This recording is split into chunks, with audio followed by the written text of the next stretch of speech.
E aí pessoal, tudo bem? O meu nome é Paulo Hatz, esse aqui é o Livraria em Casa. E o vídeo de hoje, gente, eu vou falar pra vocês das minhas últimas leituras. Já tem um tempinho que eu não faço esse vídeo. Eu acho que tem, eu acho que foi dezembro, sei lá, que eu fiz da última vez. Eu tive um período de pausa ali no final do ano por conta das minhas férias, né, basicamente. Eu fui pro Rio ali pelo dia 17 de dezembro, se eu não me engano, e voltei pra São Paulo só no dia 3 de janeiro. Então esse período todo que eu fiquei no Rio, eu não toquei em um livro. Eu deixei os meus vídeos prontos já com várias coisas que eu queria fazer, das minhas listas de fim de ano e tal. E quando eu voltei, que eu fui pegar os livros pra voltar a ler. Foi ótimo.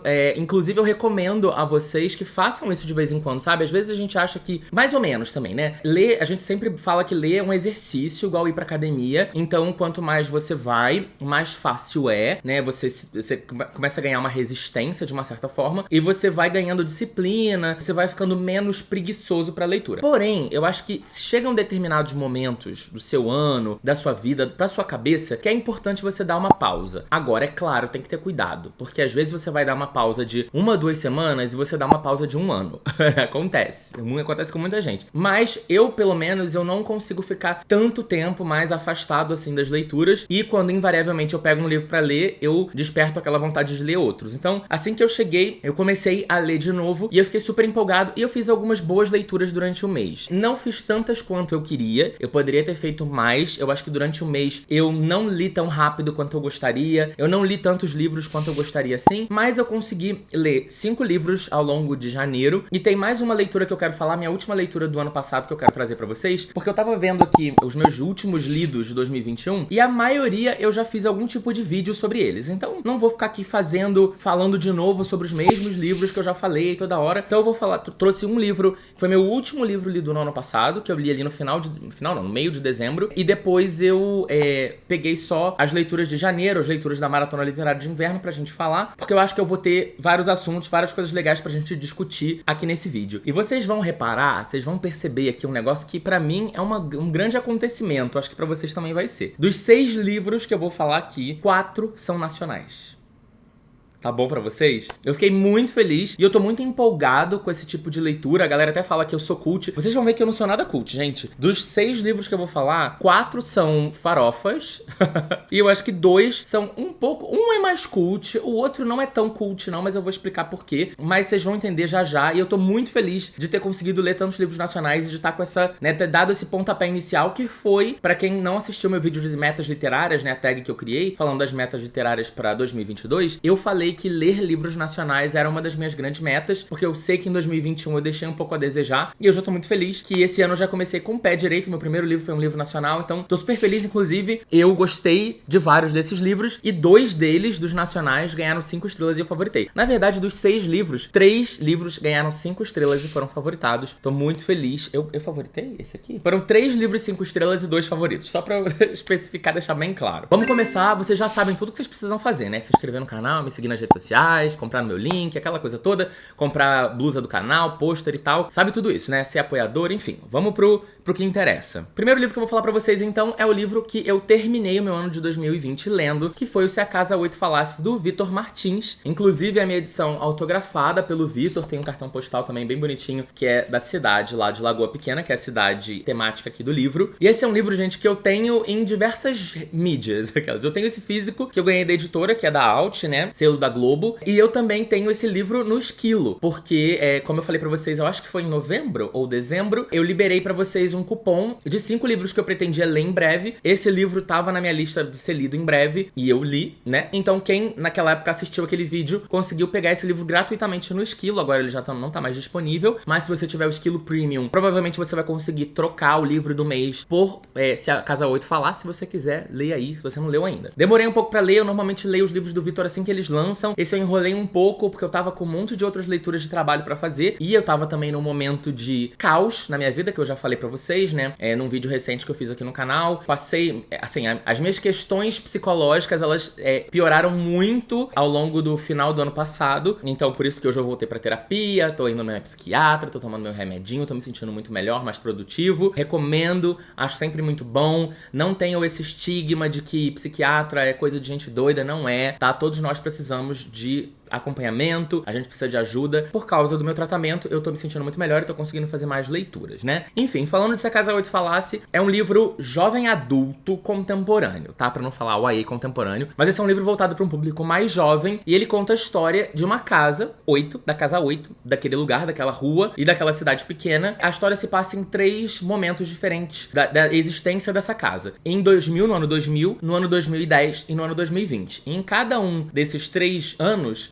moram 3 famílias diferentes nessa casa. E a quem narra a história toda é a casa. Então a casa conta o que ela observa da vida das pessoas que moram ali. No ano 2000, a gente acompanha a vida de uma personagem que ela vai se descobrindo lésbica. E naquela época de bug do milênio, né? Virada do século, aquela treta toda que teve naquela época. Se você não tem mais de 20, vamos dizer aí, de mais de uns 30 anos de idade, talvez você não vá lembrar. Mas eu, como tenho 33, eu me lembro muito bem dessa época do bug do milênio. Todo mundo achou que na virada do ano de 2000, os computadores todas as coisas tecnológicas iam parar de funcionar, porque os computadores não iam conseguir entender que eles estavam no ano 2000, mas nada disso aconteceu, deu tudo certo. Não perdemos todos os sistemas tecnológicos do mundo de uma hora pra outra. Mas a gente vai acompanhar a vida dessa menina, que tem um pai, ela não tem mais a mãe, e ela acaba se apaixonando por uma amiguinha ali da escola, e tem toda aquela coisa de se descobrir, de falar pro pai, da coisa toda. E em 2010 a gente vai acompanhar a vida de um menino que vem da cidade grande pro interior pra passar uma temporada com a tia. Os pais dele estão passando por uma situação meio complicada, e ele acaba conhecendo um menino, e ele acaba ficando afim desse menino. Então a gente vai ver em 2010 o Greg, que é um menino mais, digamos assim, a palavra que usa é gay.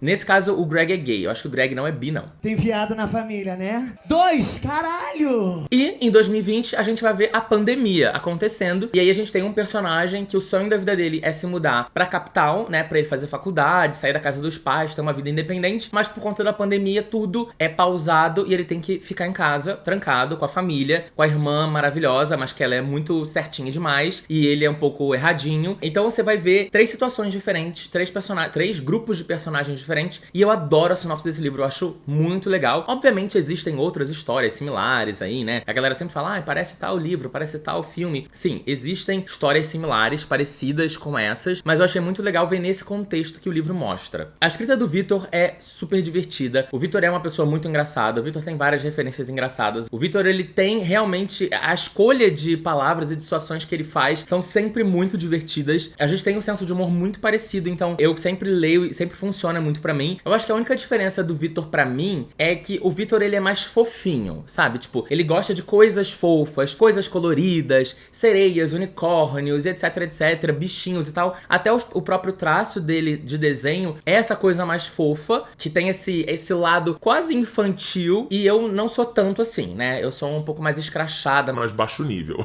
Mas quando a gente conversa é sempre muito engraçado, sempre muito divertido, porque eu acho que a gente tem um senso de humor muito parecido. Eu gosto muito da história, eu achei muito fofo, achei muito divertido. É um livro super rápido de ler. Não é o meu livro do Vitor preferido. Eu acho que 1 Milhão de Finais Felizes ainda é meu livro preferido. Eu acho que, na verdade, é mais uma questão minha, uma particularidade minha. Eu gosto muito de ler um livro que é sobre aquele grupo de personagens específico. Embora eu goste de muitos personagens, né, sempre, como ele criou essa narrativa de 3 grupos de personagens principais, que são quase como se fossem 3 contos, eu sinto que falta um pouco de profundidade, sabe? Mas é uma coisa minha. Eu tenho esse defeito até pra ler conto, porque normalmente eu leio conto e fico, mas eu queria mais profundidade. E histórias mais curtas têm menos profundidade, né? É óbvio que não é 100% assim. Existem contos que conseguem, até livros super curtos, eu vou falar disso em breve, que contam histórias super profundas. Mas eu acho que normalmente me deixa com uma sensação de eu queria mais. Então, eu acho que esse é o principal defeito desse livro pra mim, que não me fez amar tanto assim, mas eu recomendo pra quem gosta desse tipo de história, quem gosta de um livro jovem adulto contemporâneo, romântico, quentinho, com representatividade, com diversidade, acho muito legal. Meu primeiro livro do ano, eu não vou me aprofundar muito, porque eu já fiz um vídeo sobre ele, que é Tudo é Rio, da Carla Madeira. Eu já sabia que não ia ser um vídeo que ia bombar muito, né, que ia ser o vídeo mais assistido do canal, já sabia. Esse tipo de resenha, desses livros mais novos, entre muitas aspas, eles não funcionam tão bem, mas eu tô muito feliz desse vídeo ter passado já das 20 mil visualizações, então já foi bem o suficiente, né, pra ter uma visualização legal. E eu tô apaixonado por esse livro, favoritei 5 estrelas, maravilhoso. Ele conta a história, como eu já falei no vídeo, então não vou me aprofundar muito, mas ele conta a história da Dalva, do Venâncio, que são um casal, e da Lucy, que é uma prostituta de uma cidade do interior que os 3 moram. Acontece uma tragédia aqui no começo desse livro, que vai meio que fazer com que a vida dessas pessoas saia totalmente dos eixos, personagens, mas acontece também uma aproximação de alguns outros personagens à vida desse casal, Dalvo e Venâncio. Além disso, a gente vai conhecer outros personagens, outras histórias, outras questões aqui, mas esse é um livro genial, é o primeiro livro da Carla Madeira, como eu já falei naquele outro vídeo, ele foi publicado independente em 2014, e em 2021 ele saiu pela Record com essa capa maravilhosa, e eu li esse livro porque a gente fez uma leitura conjunta pro grupo de apoiadores do Livraria em Casa, e foi a melhor leitura conjunta que eu já fiz da minha vida,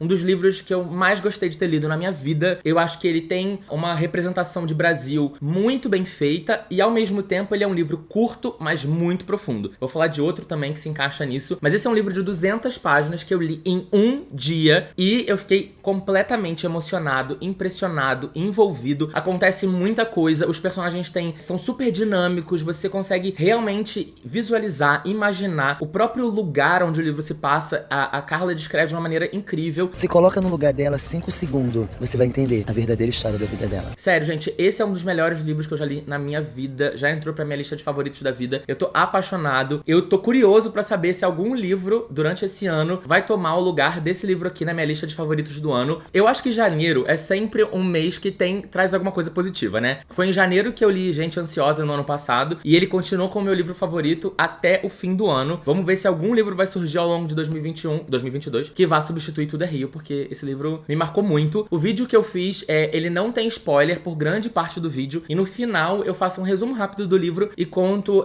as minhas opiniões sobre o final, porque eu acho que o final, ele levanta algumas discussões, algumas polêmicas, podemos dizer, mas eu sou apaixonado demais por essa história, pelo amor de Deus, se você não leu ainda. Sério, gente, vai comprar. Foi o segundo livro mais vendido do ano passado, nacional, depois de Torturado. Se você gostou de Torturado, eu gostei mais desse aqui ainda, embora não seja uma competição, leia os dois são maravilhosos. E é uma coisa que eu gosto de reforçar, não é cult, ai, não vou entender, ai, eu vou ter que ler muito devagar, ai, é muito cansativo. Não é, tá? Esse livro é muito fácil de ler, muito tranquilo. Você se sente assistindo um novelão da Globo, daqueles bons, aquelas minisséries, sabe? Das 11 da noite. É isso, é muito bom. Aí nada a ver com os outros dois livros que eu li antes. Começamos a maratona literária de inverno, e eu peguei pra ler, pra cumprir meu primeiro desafio, que era ler um livro publicado há mais de 20 anos, eu peguei pra ler Carrie, a Estranha, do Stephen King. Eu pretendo, em algum momento ao longo desse ano, fazer um vídeo falando de todos os livros do Stephen King que eu já li. Eu tenho uma área da minha estante só pro Stephen King, um nicho desses só pro Stephen King, que inclusive eu vou trocar, eu já vou mudar ele de lugar pra um nicho maior, porque não cabe mais, eu já tô tendo que botar os outros livros do Stephen King em outros lugares da minha estante, porque eu realmente gosto muito dele, gosto muito da escrita, os livros sempre me prendem, por mais que não seja o melhor livro, né, quando eu leio algum livro dele que não é um livro incrível, um livro 3 estrelas, é um livro que me prende, é um livro que me entretém, é um livro que eu acho muito divertido, e eu já li vários livros dele. Eu quero ler mais alguns outros dos clássicos, esse aqui tava na minha meta de clássicos do King que eu queria ler esse ano, antes de fazer esse vídeo, e aí eu vou fazer esse vídeo com todas as leituras que eu já fiz, falando de todos os livros, e falando de quais os próximos que eu pretendo ler depois desse vídeo.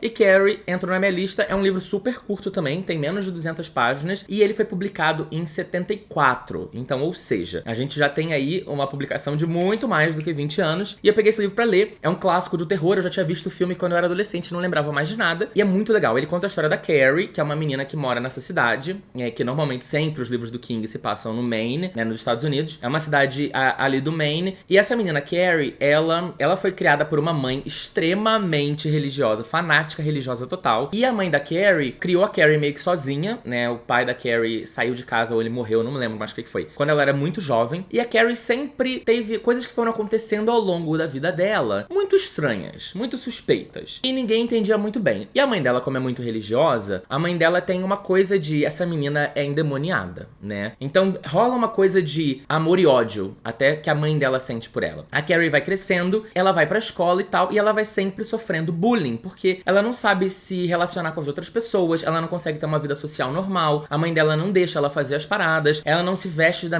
maneira que as meninas se vestem, ela não tem as coisas que as outras meninas têm, então ela sofre muito bullying. Além disso, a Carrie é retratada como uma menina gorda, então ela sofre muito bullying no ensino médio, né? Até o momento que coisas realmente começam a acontecer, porque quando a Carrie fica chateada, irritada, coisas estranhas acontecem. Bom, é um livro de terror, você já deve imaginar o tipo de coisas que podem vir a acontecer. Eu amei esse livro, eu dei 5 estrelas pra ele. Eu sei que tem várias pessoas que não gostam, mas eu gosto de colocar em perspectiva, tá? Esse é um livro de 74, é um dos primeiros livros uma das primeiras histórias que o Stephen King escreveu. Quando ele escreveu esse livro, e aqui no começo desse livro tem um texto dele falando sobre essa época que ele escreveu esse livro, como ele quase não escreveu, a mulher dele viu o rascunho jogado fora, ela leu algumas páginas, ela falou, termina essa história, tá muito boa. Ele tava zerado de grana, ele tinha muito pouco dinheiro, eles estavam sempre passando por muitas dificuldades, porque a mulher dele era professora e tal, tipo, era uma família que realmente estava tendo muita dificuldade de conseguir se sustentar, mesmo nos Estados Unidos, dos anos 70, que, enfim, já tinha uma situação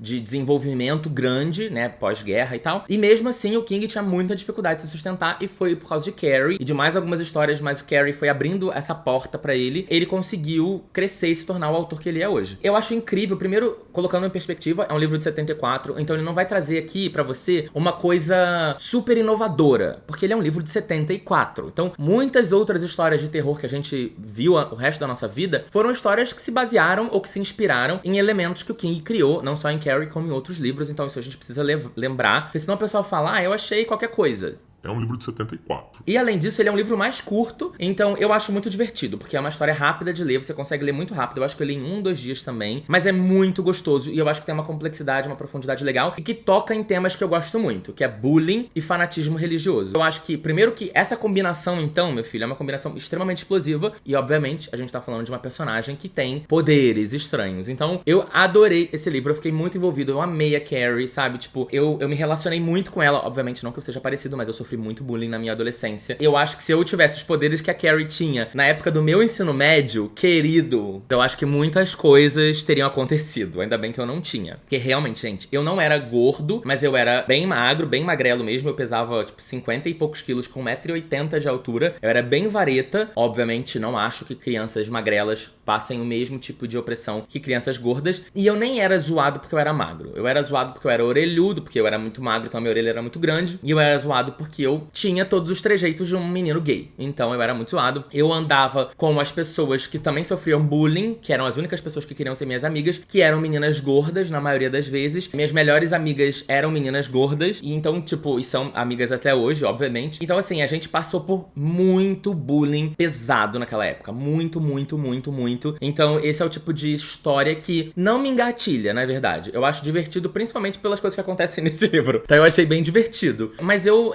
em geral, o assunto bullying não me engatilha. Mas, ao mesmo tempo, eu gosto de ler, porque eu tenho essa relação com esse assunto, né? Eu entendo desse assunto. O quarto livro que eu vou mostrar aqui pra vocês nesse vídeo é A Conquista da Elle Kennedy, que eu também já fiz um vídeo sobre ele. Não preciso entrar em muitos detalhes, mas eu vou entrar em um pouco mais de detalhes. Quer dizer, vou entrar em alguns detalhes só, porque não é todo mundo que consegue ver esse vídeo, porque é um vídeo que tem spoiler, eu resumo o livro, aquela coisa toda. Mas também acho que ninguém tá muito interessado de saber do quarto livro de uma série. Porém, é bom sempre frisar pra galera que tá chegando aqui agora, ou não conhece essa série, que A Conquista faz parte, que se chama Off Campus, ou aqui em português, Amores Improváveis. Essa é uma série que são composta, entre aspas, de 4 livros, onde cada livro conta a história de um casal. E, na verdade, o fio condutor, né, o fio que prende os 4 livros, são 4 amigos que jogam hóquei, e aí cada livro, esse amigo vai conhecer uma menina e vai ter um relacionamento com essa menina. Então a gente vai conhecer todos esses casais ao longo dos 4 livros. Vai ter, já saiu um 5º livro, não saiu em português ainda, que vai ser tipo contos desses 4 casais, e tem uma série spin-off, que é Briar You, que são outros casais, enfim, na mesma faculdade, eu não tenho muito interesse. Bom, então esse foi o último livro. Eu acho que por mais que sejam 4 casais diferentes, eu não recomendaria que você não lesse na ordem, porque tem personagens que aparecem, de um livro aparecem no outro, se conectam, histórias que acontecem num outro livro você vê acontecendo de leve num outro, ainda mais esse 4º livro que ele acontece em grande parte em concomitância, né, ao mesmo tempo que o 3º, então eu sugiro que você leia na ordem de publicação, né, mas o A Conquista conta a história desse casal, que é o Tucker e a Sabrina, e o que é mais legal desse livro é que ele vai contar uma história de gravidez num momento meio, não é na adolescência, porque os personagens desse livro eles não estão na adolescência, eles têm tipo 22, 21, 23 anos de idade, eles já estão numa faculdade, essa coisa americana eu nunca entendi muito bem, né, eles vão pra uma faculdade pra depois ir pra outra, é uma coisa muito estranha, eles fazem mais matérias mais generalistas e depois eles vão escolher efetivamente o curso, não sei, me expliquem aqui embaixo como é que funciona, porque a personagem, a Sabrina, que é a personagem principal, ela tá nessa faculdade, na Briar U, que eles chamam de college, né, também, cumprindo ali algum tempo, e depois ela tá aplicando pra ir pra Harvard pra fazer direito. E aí, aparentemente, em Harvard ela vai ficar 3 anos, né? Aqui no Brasil, por exemplo, direito são 5 anos. Então, enfim, sei lá como é que funciona essa coisa americana de uma confusão. Enfim, esse livro conta a história, então, de uma gravidez nesse momento de seus 20 e poucos anos, como se adaptar a isso e como viver ainda, e como continuar com seus sonhos, faculdade, vida profissional, vida amorosa, tudo aquilo. É uma gravidez que vem de um sexo casual, não era bem de um namoro, não era bem de um relacionamento, então é muito interessante. Eu achei que esse é o melhor livro da série, já falei bastante sobre isso. Acho que é um livro que tem uma encheção de linguiça, ele tem alguns momentos de lentidão, sabe? De você quer que a história ande mais rápido, então eu acho que ele podia ser um pouco mais curto, mas é um livro que tem um formato diferente, uma profundidade maior, personagens diferentes, mais dinâmicos. Eu acho que a Kennedy fez um trabalho muito melhor nesse livro. Lembrando, é um livro que tem muita cena de sexo, que descreve sexo nos seus mínimos detalhes, então, por favor, tenham atenção, não é pra qualquer pessoa ler esse livro, tá? Se você é menor de idade, fale com seu papai, com sua mamãe, pra elas te explicarem algumas coisas que acontecem aí, mas ele é um livro que eu achei mais divertido, entre aspas. Eu achei que ele é mais interessante de ler. Só não vou dizer que ele é mais divertido, porque eu acho que ele realmente enrola um pouco. O quinto livro que eu li esse mês, na verdade, o quarto livro que eu li esse mês, mas o quinto livro que eu li desse vídeo, é o Enquanto Eu Não Te Encontro, do Pedro Ruas, que era um livro que eu também tô enrolando um tempão pra ler. Eu não sei por que eu demorei tanto pra ler. É um livro que eu tava com muita vontade de ler há muito tempo. Eu tenho físico porque eu recebi da editora na época. Inclusive, tem até o autógrafo do Pedro aqui também, pequenininho aqui embaixo. O Enquanto Eu Não Te Encontro, ele também é um livro para um público mais jovem. Eu não sei se eu encaixaria esse livro num jovem adulto. Eu acho que talvez eu colocaria ele quase como um new adult. Talvez para um público dos seus 20 anos de idade, esse livro vai ser mais interessante, vai ser mais legal. Talvez um público muito jovem, eu não sei. Mas é um livro que a Seguinte publicou, mas eu já falei dele aqui no canal antes, porque esse livro foi publicado pelo Pedro de maneira independente, pelo Kindle, se eu não me engano, num passado. E eu mostrei, eu acho que no ano passado, num daqueles vídeos de notícias que eu fazia com o pessoal do Sem Spoiler, tinham algumas recomendações que o pessoal do Sem Spoiler me mandava. E eles mandaram uma recomendação desse livro quando ele ainda era independente. E aí esse livro vendeu muito como independente, a Seguinte gostou muito da história e chamou o Pedro pra fazer a publicação tradicional do livro. Eles mudaram a capa, ficou com uma capa muito bonita. E eu sempre tive muita vontade de ler esse livro, e eu falei disso no vídeo ano passado, porque até mesmo nessa capa nova, mas na capa antiga, você via mais ainda, eles fazendo a posição do Jack e da Rose na frente do Titanic, né? Na proa do Titanic. E quando você vai ler a sinopse, inclusive, você vê que o livro, ele tem uma grande parte dele se passa numa boate que se chama Titanic. Então eu falei, meu Deus, eu amo, porque Titanic, gente, é uma loucura da minha vida. Eu já fiz um vídeo muito antigo, acho que 2016, que eu falo sobre algumas coisas que eu era muito fanático na minha adolescência, e Titanic foi uma delas, assim, principalmente na minha infância, na real. Porque quando Titanic lançou o filme, eu tinha 8 ou 9 anos de idade, e eu assisti o filme no cinema legendado. Minha mãe me levou com 9 anos de idade pra ver Titanic legendado no cinema, sendo que o filme era proibido para menores de 14 anos, eu fui com 9 anos lá, assisti, ver a Rose com os peitos de fora, com 9 anos de idade. Eu já era gay, então eu já olhava pra outros personagens. Eu nunca fui apaixonado pelo Leonardo DiCaprio, gente. Nunca fui, tá? Só não tem nada a ver com o livro, mas eu nunca fui apaixonado pelo Leonardo DiCaprio. Nunca fez muito o meu tipo, porque eu nunca tive esse tipo de homem lourinho, cabelinho lisinho, tipo o Nick do Backstreet Boys. Nunca foi. Sempre gostei dos caras morenos, sempre gostei de cabelo mais curto, e não cabelo muito esticadinho, alisadinho, sabe? Então, enfim. Ali no Titanic, por exemplo, eu achava até o boy da Rose, o marido dela, o que ia casar com ela, mais bonito que o Leonardo DiCaprio. Porém, vamos lembrar, ele era um babaca, tá? Não estou defendendo o personagem. Eu achava o ator mais bonito. Até o Fabrizio eu achava mais bonito do que era o amigo do Leonardo DiCaprio, coitado, que morre lá no navio. Do Jack, né? Não do amigo do Leonardo DiCaprio, do Jack. Enfim, não importa. Essa não importa. É um assunto que não importa. O que interessa? Esse livro se passa em Natal, no Rio Grande do Norte, aqui no Brasil, óbvio, né? Se você não sabe onde que é o Rio Grande do Norte.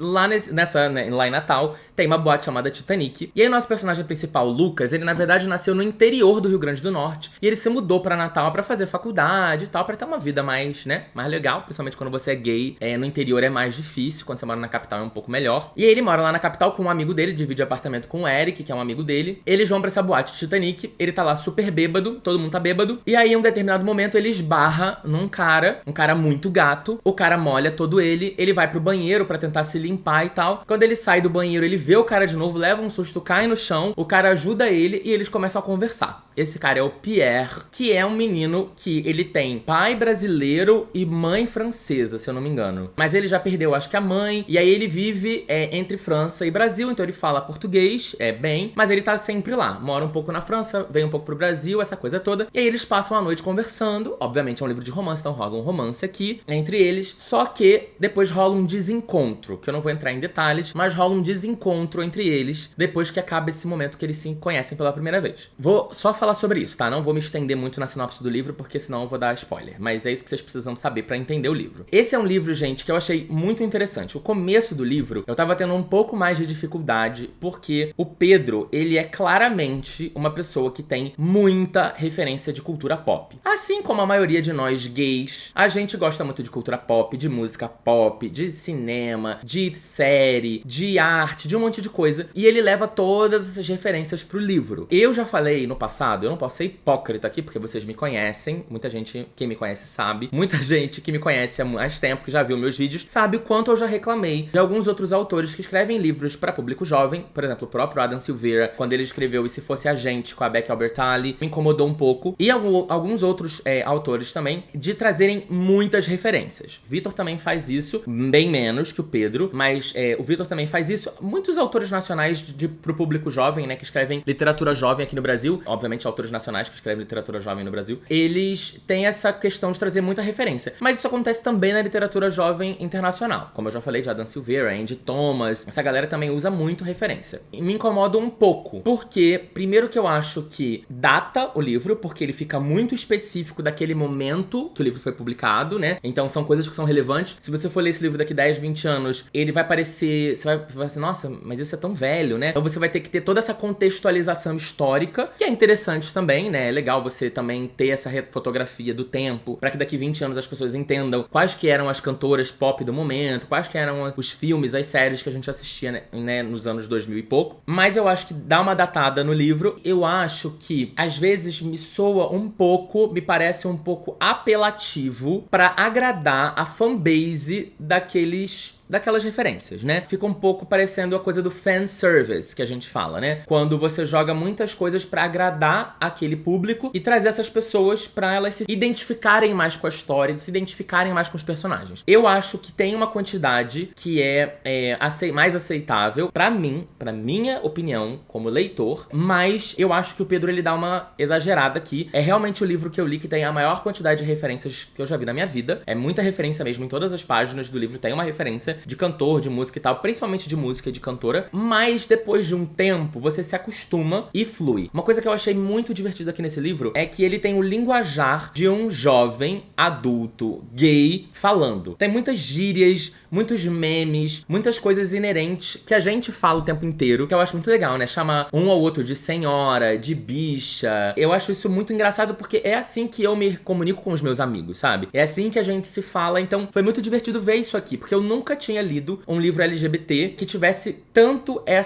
esse vocabulário LGBT também, não é um vocabulário inerente ao homem gay, tá? Gostaria de deixar claro. Mulheres lésbicas, principalmente pessoas trans, grande parte, inclusive, das palavras que a gente usa, né? Elas foram criadas pela comunidade trans, pela comunidade travesti, inclusive, que prefere usar essas palavras pra poder se comunicar entre elas sem que as pessoas heterossexuais em volta entendam. É uma forma de ter uma língua própria, conseguir até se proteger de algumas situações. Então, tem muita aquela coisa de Dara Elza, Edipe, Kumã, tem muitas palavras que a gente usa que hoje em dia as pessoas gays e lésbicas, etc, usam, que foram criadas por pessoas trans, então, e travestis, então, trazendo aqui esse mini contexto histórico pra ninguém dizer que eu tô apagando nada de ninguém, por favor. Mas pra mim, como um homem gay que fala usando essas palavras o tempo todo, foi muito divertido de ler e foi uma coisa que eu não tô acostumado, então achei muito legal. E eu realmente fiquei muito envolvido com o relacionamento, com o romance do livro, embora algumas coisas que tenham acontecido, eu fiquei assim, gente, mas essa gay não tinha como resolver esse problema de um outro jeito? Ela não podia resolver essa questão procurando ele de um jeito assim, falando assim, sabe? Quem lê talvez vai entender o que eu tô falando. Porque tem esse momento do desencontro outro, e eu fiquei meio tipo, putz, mas a gente conseguiria resolver esse problema de um outro jeito. Esse é um livro que se passa em 2015, tá? É bom lembrar também. Ele não se passa em 2020, se passa em 2015. Então tem algumas coisas um pouco diferentes. Mas mesmo assim, não mudou tanto assim de 2015 pra cá. Bom, de qualquer forma, eu gostei do livro, achei divertido. Eu dei 4 estrelas pra ele. Pro Vitor eu também dei 4, esqueci de falar, né? Mas eu gostei, achei divertido, achei gostoso, achei que trouxe algo de novo pra literatura nacional, principalmente a literatura LGBT. Então eu recomendo, com essas ressalvas que eu falei, que são complicadas pra mim. E por fim, pra gente terminar esse vídeo, é o último livro que eu li esse mês. Eu não sei se eu vou conseguir ler mais um livro até o fim do mês, porque estamos no fim de semana e eu vou sair fazer um monte de coisa, mas eu li um livro maravilhoso, foi meu último livro da maratona, e foi A Palavra que Resta, do Stênio Gardel. Esse é o primeiro livro do autor também, gente, é o primeiro livro que o Stênio publica, e ele já tem os seus 42 anos de idade, então é muito legal ver que não existe idade pra isso, né? Tipo, eu tenho 33, às vezes eu fico pensando, nossa, eu já tô velho, né, pra publicar, pra escrever, pra fazer alguma coisa, e tipo, não, ele acabou de publicar um livro nos seus 40 e poucos anos de idade, um livro incrível, incrível, esse livro é incrível. Peraí, calma, que eu vou explicar pra vocês. A sinopse desse livro é destruidora, se prepare. Se você não viu uma live que eu falei desse livro que eu tava lendo, a live que eu fiz no meu canal de leitura, sente e preste atenção nessa sinopse. Esse livro conta a história de um personagem que se chama Raimundo. Ele tem 71 anos de idade no momento que o livro começa, tá? A gente não vai ficar só na vida dele dos 70 anos, não. Ele tem 71 anos de idade no momento que esse livro começa. E o Raimundo vai contando pra gente, a gente vai conhecendo ali, a história de vida dele, desde quando ele era criança, adolescente, que ele morava no interior. O livro também não explica onde que se passa, tá? Assim como Tudo é Rio. Esse livro aqui, ele não fala de onde, que cidade, em que estado, não tem muito esse detalhe. Mas você entende que ele mora no interior, ele tinha lá os pais dele e tal, e ele tinha um amigo, que era o Cícero. E em um determinado momento, ele começou a se envolver e se apaixonar pelo Cícero, e ele e Cícero tiveram algumas descobertas ali, românticas, né, amorosas ali, quando eles eram ainda adolescentes. Só que daí, os pais dele descobrem que isso aconteceu, ele sai de casa. E aí a gente vai ver, vai entender, ele vai contando essa história aos poucos pra gente, e a gente vai entender o que aconteceu ao longo da vida. A questão qual que é? Raimundo é analfabeto. Raimundo nunca estudou, os pais dele nunca acharam que ele precisava estudar, porque ele tinha que ajudar nas plantações, ajudar a colocar dinheiro dentro de casa. Então os pais dele nunca incentivaram ele a estudar. E depois que ele saiu de casa, ele foi trabalhar também em várias coisas e ele nunca precisou ler e escrever. Então ele nunca aprendeu a ler e escrever. Só que é aí que entra a questão. Quando o Raimundo saiu de casa quando ele era jovem, ele recebeu uma carta do Cícero. Cícero escreveu uma carta e entregou pra ele. E ele nunca mais encontrou o Cícero e ele guardou essa carta a vida dele inteira. Só que ele não sabe ler. Como ele tem toda essa questão de não se aceitar muito bem, de não falar sobre isso com ninguém, ninguém sabe muito bem que ele é gay, ele nunca deixou ninguém ler a carta. Então ele guardou a carta a vida toda. E agora, na vida adulta, já na vida, né, da terceira idade, ele vai pra escola, estudar com outras pessoas idosas analfabetas, pra ele aprender a ler e escrever, pra ele poder ler a carta do Cícero.